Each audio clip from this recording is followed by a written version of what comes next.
Greetings. Good morning. This is day 2 of our 10-day challenge to some smart thinking instead of stinking thinking. Our goal is to intentionally look at what's going on in our brain because it really does motivate our attitudes and our behaviors, our responses.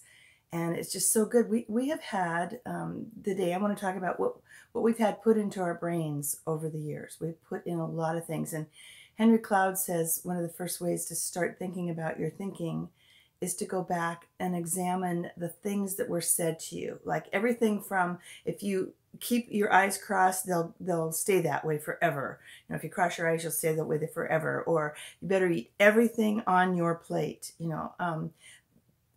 Everything from that to good things, that we are loved and we're children of God. So really, our stinking thinking can come from these ideas in our minds that have been planted there, that have been recorded in our minds over the years as a child.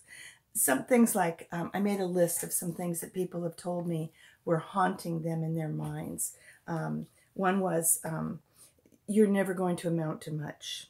You're really ugly. I wish you were born a boy, not a girl. We never wanted you. You were an accident. What makes you think you can do something so grand as that? Don't even try. You will fail. Everyone else is so much better than you will ever be. You will never measure up. Be realistic and compare yourselves, and you will see that's true. They don't like you. What makes you think that anyone will like you?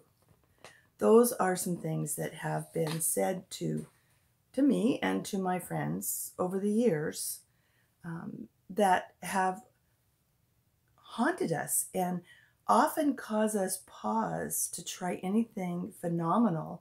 If the Lord puts something on our heart, we might say, can't do that. I've been told I can't do that. We may not say that, but that thought is so buried in our minds. And so our job is to intentionally look at what we're thinking. What's causing us to hesitate to do great things for God? What's causing us to hesitate to feel that we are a child of God, that we are loved by God, that we are created by God, that we are gifted and called for specific purposes and specific works before we were even born. He knew us in our mother's womb and planned our life. But a lot of times these words that have been planted in our minds keep us from fulfilling the things that God has for us. Romans 3:4 says, let God be true and every man a liar. I like in another version it says, let God be true, though every man be found a liar. Let God be proven true and every human being shown up as a liar. Romans 3:4. Let God be true, and these thoughts that have been recorded in your brain not be accepted until they are evaluated intentionally to see if they're really true or if they're holding us back or affecting our attitudes or our behaviors. I do an assignment with my 6th and 7th grade English students. We read some stories. And we set up a criteria asking whether we're going to believe these stories or not. The criteria will tell us, is the story true? For example, are there reliable witnesses? Is the authority, can they be trusted? Are they truthful? Are there photos? Can this happen? Has this happened before? And that's the criteria that they use. And I think sometimes we need a criteria like that to examine the brain, the things that are happening in our brains, the things that are rotating around our memories that might be keeping us from making the right choices. So we need to do the same thing. Let God be true and every man a liar. I can say that being told to finish everything on my plate caused me to probably overeat when I was full, just to keep eating. And that habit pattern has stuck. Being told that I needed to be nice to everyone, no matter what, made me a boundaryless people pleaser. And I didn't understand the truth of what nice means, what love means. I needed to have some smart thinking about that instead of just believing these things that have been put into my brain.